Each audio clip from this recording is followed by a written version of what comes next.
आप सभी को होली की ढेर सारी शुभकामनाएं। स्वस्थ रहिए, मस्त रहिए, खूब खाइए पीजिए और सबको गुलाल लगाइए। So welcome back to our DSA series. So in this video, we are going to start logarithmic time complexity. In the last video, we have understood a big O of n, a big O of 1. That was like constant time complexity and the linear time complexity. So in this video, we are going to start logarithmic. So we will understand what is logarithmic, okay, and how we will understand this logarithmic through the graph as well. तो सबसे पहले हम देखते हैं कि logarithmic होता क्या है। तो ये सिंपली अगर मैं बोलूं तो ये बिगो ऑफ लॉग एन होता है। जैसा कि मैंने पहले ही बताया था कि मैं इस वीडियो में big O of log n start करूंगी। तो बिगो ऑफ लॉग एन हम बहुत ही डीप तरीके से समझेंगे। ये थोड़ा सा लीनियर जैसा ही होता है, इनिशियली लीनियर जैसा होता है। जैसे कि हमारा जो कांस्टेंट टाइम कॉम्प्लेक्सिटी होता था वो हॉरिजॉन्टल एकदम ही फ्लैट लाइन होती थी, और जो हमारी बिगो ऑफ एन जो टाइम कॉम्प्लेक्सिटी थी वो हल्का सा हमारा टाइम के साथ साथ हमारा इनपुट साइज जैसे ही हमारा इंक्रीज होता है वैसे हमारा टाइम भी इंक्रीज होता था। तो उस केस में हमारा ग्राफ जो होता था थोड़ा स्लाइटली अप ही जाता था। तो इस केस में लाइक लीनियर, तो इस केस में ये भी एक तरीके से लीनियर ही है, बट वो क्या करेगा, थोड़ा सा डाउन अप जाएगा फिर उसके बाद से वो लो जाएगा। इस वजह से इसको लॉगरिथमिक कहते हैं। और बेसिकली ये पहले जैसे ही इनपुट ग्रो करेगा वैसे टाइम भी ग्रो करेगा, अगर इनपुट श्रिंक करेगा वैसे टाइम भी श्रिंक करेगा। ये इसका कॉन्सेप्ट है लॉगरिथमिक का। बट एक पॉइंट के बाद टाइम एक्चुअली डिक्रीज होने लगता है। ओके, जैसे वैसे मान लो टाइम को हम ऐसे वर्टिकली डिनोट करते हैं, और जो हमारा इनपुट साइज होता है वो हम हॉरिजेंटली डिनोट करते हैं। तो उस केस में एक पॉइंट पे क्या करता है, जैसे से अगर टाइम हमारा इनपुट साइज के साथ बढ़ते जाएगा, बट वो एक टाइम के बाद से जो हमारी टाइम होगी वो डिक्रीज होने लगती है। ठीक है, तो और वही इसको पावरफुल बनाता है। जो ग्राफ सेक्शन अगर जाता है, ग्राफ सेक्शन अगर मैं ड्रा करके बताती हूँ आपको बोर्ड पर, वहां चलते हैं।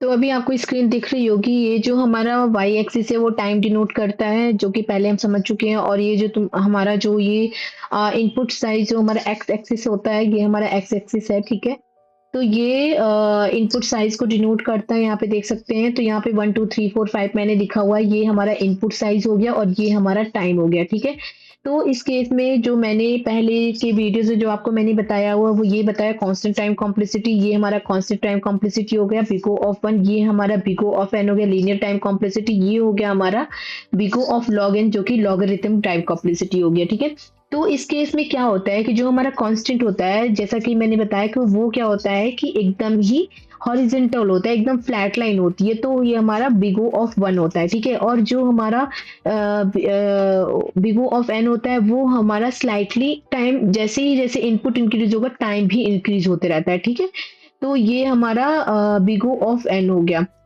अब आते हैं big O of n log n n time complexity में। तो इस केस में क्या होता है ना कि अगर इनपुट साइज डबल होती है, अगर टाइम इनपुट साइज डबल होती है तो टाइम भी डबल हो जाता है। अगर इनपुट साइज डबल नहीं होती है तो टाइम हमारा डबल नहीं होता है। तो इस केस में क्या होता है कि पहले स्टार्टिंग में ये ऐसे ही ग्रो करेगा स्लाइटली लीनियर टाइम कॉम्प्लेक्सिटी की तरह, बट एक पॉइंट आने के बाद से क्या होता है, ये फ्लैट हो जाता है, जो कि ठीक भी है।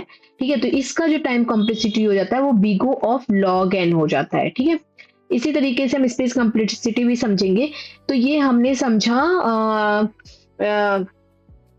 लॉगरिथम। ठीक है, अब इस केस में हम क्या करेंगे, हम अब आप ये क्वेश्चन पूछोगे कि भाई ऐसा हो क्यों रहा है, आखिर ऐसा क्यों होता है। तो इसका हम सॉल्यूशन देखेंगे, इसको हम बताएंगे कि ऐसा क्यों हो रहा है कि एक टाइम के बाद से ये स्लाइटली जो होता है वो फ्लैट होने लगता है। किस किस केस में किस पॉइंट पे होता है ये। ठीक है, तो चलिए समझते हैं इस चीज को। तो इसमें ये होता है कि आपने आई थिंक पता नहीं फ्रेशर तो नहीं सुने होंगे, बट इसमें जो होता है डिवाइड एंड कॉन्क्योर टेक्निक होता है। डिवाइड एंड कॉन्क्योर टेक्निक क्या होता है, वो ये होता है कि जैसे कि मान लो आपके पास 500 है। ठीक है, इसको मैंने डिवाइड कर दिया तो ये हो जाएगा 250, इसको भी मैंने डिवाइड कर दिया तो इसका भी वैल्यू आएगा, फिर उसको भी मैंने डिवाइड किया तो उसकी भी वैल्यूज आएगी। ठीक है, तो ये हमारा डिवाइड एंड कॉन्क्योर टेक्निक होता है। इस चीज को हम एक कोडिंग के थ्रू सॉल्व करते हैं। ठीक है, जो कि बाइनरी ट्री का जो हमारा टाइम एंड स्पेस कम्प्लेक्सिटी होता है, बाइनरी ट्री जो है वो हम अभी हम नहीं पढ़ने वाले बाइनरी ट्री को, क्योंकि बहुत ही ब्रॉड कॉन्सेप्ट है ये। बट बाइनरी ट्री का जो टाइम कम्प्लेक्सिटी होती है वो बिगो ऑफ log n होता है, ठीक है, ये होता है। तो हम बाइनरी ट्री में भी हम यही करते हैं। बाइनरी ट्री में क्या होता है, बेसिकली एक हमारा रूट हो गया और उसके दो चाइल्ड हो जाते हैं, ठीक है, 0 एंड 1 टाइप से दो चाइल्ड होते हैं। तो इसी तरीके से बाइनरी ट्री ये हमारा डिवाइड एंड कॉन्कर टेक्निक में आएगा, ठीक है। अब इसको हम समझते हैं कि ये जो कॉन्सेप्ट है ना वो कैसे प्रॉपर हो रहा है, ठीक है। तो चलिए हम समझते हैं।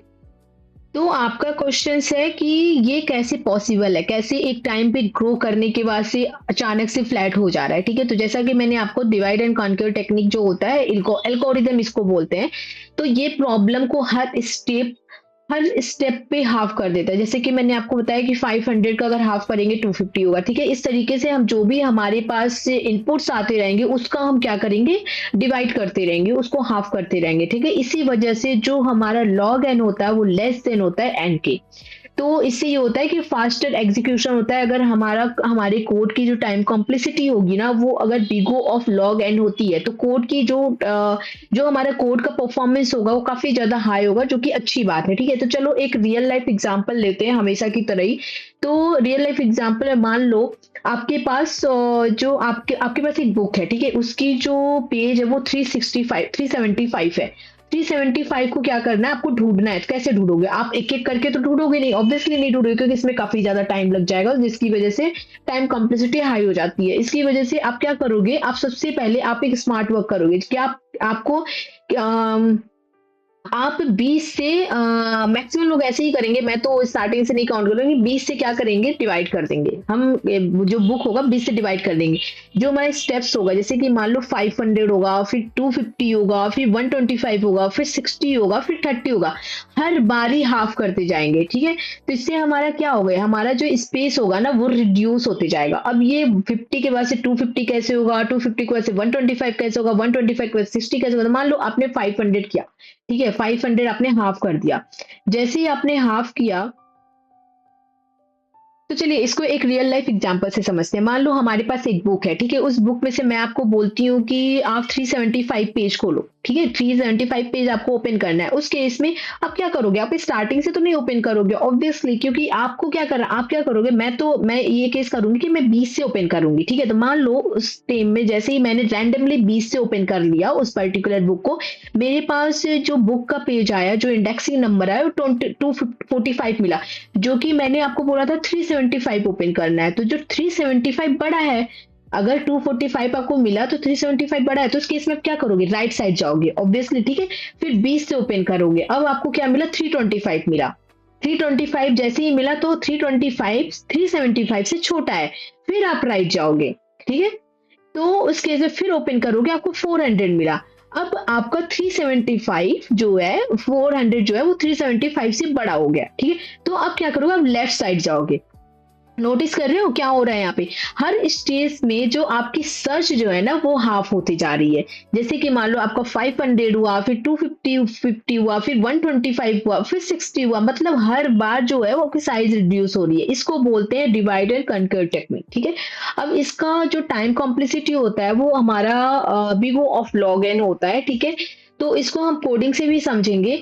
तो हम एक ओवरव्यू ले लेते हैं अभी लीनियर सर्च का। लीनियर सर्च का एक रियल लाइफ एग्जांपल मैं आपको देती हूँ। जैसे कि मान लो एक एरे है, एरे में जो एलिमेंट हमारा 2 है, 5 है, 10 है, 20 है, 60 है, 40 है, ठीक है, और मुझे 40 फाइंड आउट करना है। मान लो मेरे पास लीनियर में 1 2 3 4 5 है, आपको 5 फाइंड आउट करना है, ठीक है।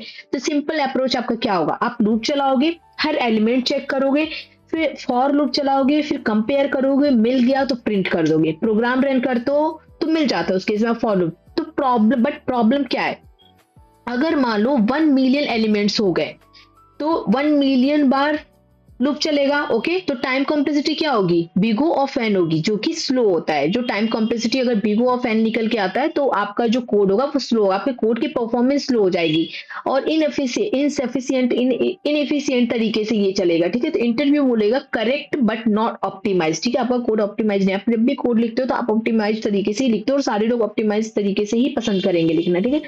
तो ऑप्टिमाइज थिंकिंग क्या है इसमें, अब हमें कर्व नीचे लाना है। मान लो आपने चलाया, ठीक है, आप एक कोड लिखे, लीनियर सर्च लिखे, तो उस केस में आपको इंटरव्यू बोलेगा कि नहीं मुझे बिगो ऑफ एन में नहीं चलाना है ये कोड, तो आप क्या करोगे, आपका तो कोड चल गया ऊपर, तो आप क्या करोगे, आप रिड्यूस करोगे, तो आपका वही कर्व ऐसे जाता है और फिर उसके बाद फ्लैट आता है एक पॉइंट के बाद से, ठीक है। तो ऑप्शन क्या है, बिगो ऑफ वन या लॉग एन। तो बिगो ऑफ जो वन है वो पॉसिबल नहीं है। अगर आपका लीनियर सर्च, आपको कोई इंडेक्स, कोई एलिमेंट फाइंड करना है एक एरे में से, तो उस केस में बिगो ऑफ वन ऑब्वियसली नहीं पॉसिबल। तो बचा क्या, बिगो ऑफ लॉग एन, ठीक है। तो हमारा जो कोड, तो हम जो इंटरव्यू को कोड दिखाएंगे वो बिगो ऑफ लॉग एन ही दिखाएंगे, ठीक है। या फिर अगर स्टेप 3 देखें तो बाइनरी सर्च आइडिया भी कर सकते हैं। बाइनरी सर्च में क्या होता है, जो हमारा स्टार्ट होता है, जो हमारे जैसे मान लो 1 2 3 4 5 है, तो 1 2 3 4 5 में हम जो इंडेक्सिंग लेंगे वो 0 से होगा, ठीक है।